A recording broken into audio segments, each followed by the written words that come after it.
Hi, I'm Nathan from Nathan Gale Music and Tootie Music Education, both on the web. I'm using this Mahalo student model that has old strings.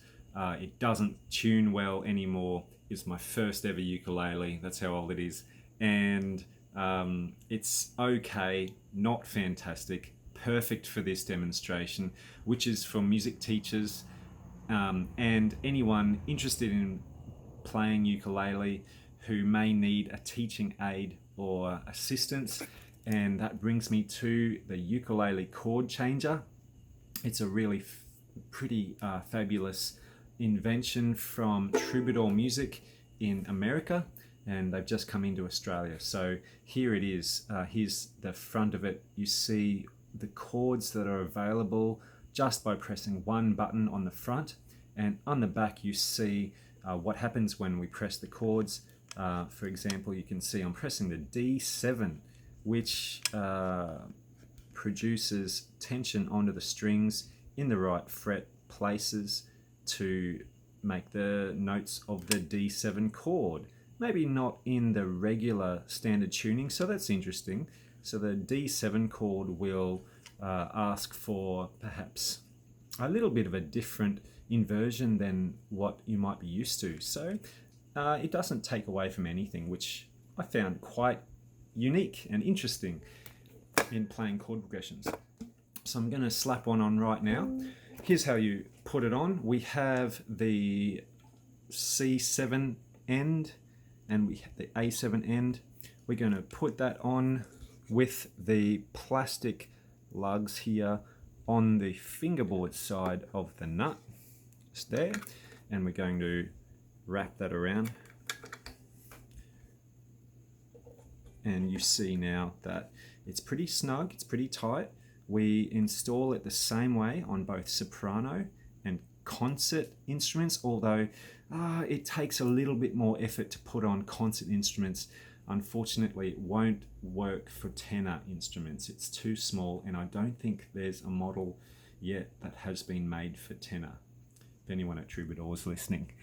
And so I'll play a little bit for you. Remember that as an open string instrument, this is not a great one. So you may be used to hearing these slightly off-tune sounds in your music classroom. So I'll go through, the 3/4 most common chords used in ukulele classroom, and I'll explain why I just said that. We have the C chord, pressed down by one button. I'm going to use my third finger just because I'm used to using my third finger for the C chord, but you could use any finger that has strength in it. How much pressure does it take to press down? Well, it takes that much. So you can probably even hear the button pressing down. I don't think that'll turn anyone off, especially when it's being used in a classroom setting when everyone else is making noise, music anyway. And so it takes a little bit of getting used to pressing the button down firmly, but it makes a nice sound. Less firmly, you more likely get a bit of a buzz, but that's just an indication, hey, try to push it down a little bit more. Hear a little bit of noise between the chords, but again, it's not a game changer.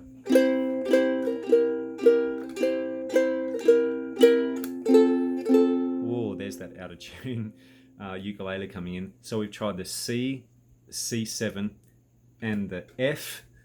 So let's see if we can add the G7, which is straight underneath the G7 as it sits here.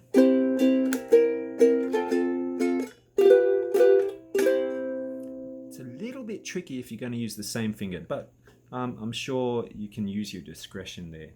So the 4 most common chords plus A minor is probably one that's really going to be important to complete the C, F, G7, A minor, the major 1, 4, 5 and minor 6 chord progression. It doesn't have any minor chords there at all, so that's a little bit of a downer. However, you can play the A minor chord just by playing the bottom 3 open strings. A minor 7 with that G on the top probably never going to notice in a whole class setting people playing A minor 7 against the A minor. So we'll try the 4/5 chord progression with the C7.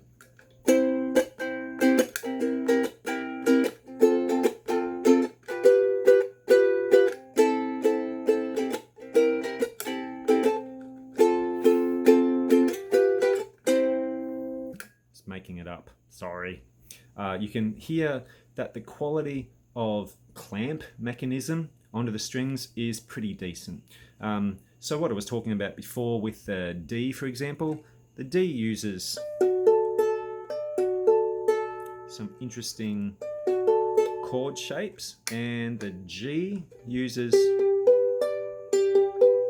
so again, not root position, not first position, but still very, very nice sounding chords. And hey, it might even add a little bit of textural complexity when you're playing it with others in your music group or music class as well.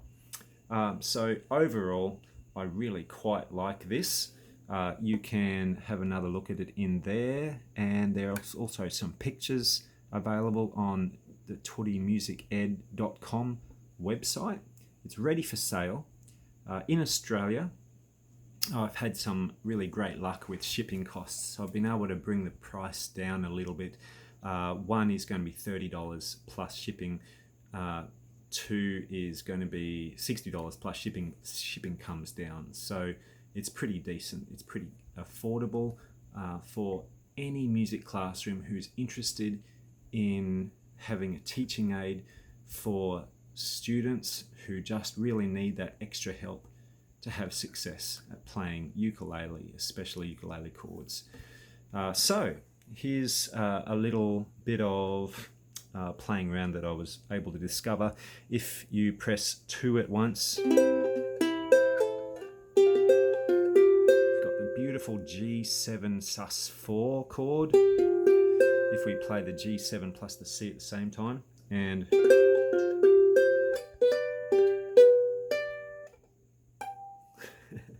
by using a little bit of a fake harmonic up there.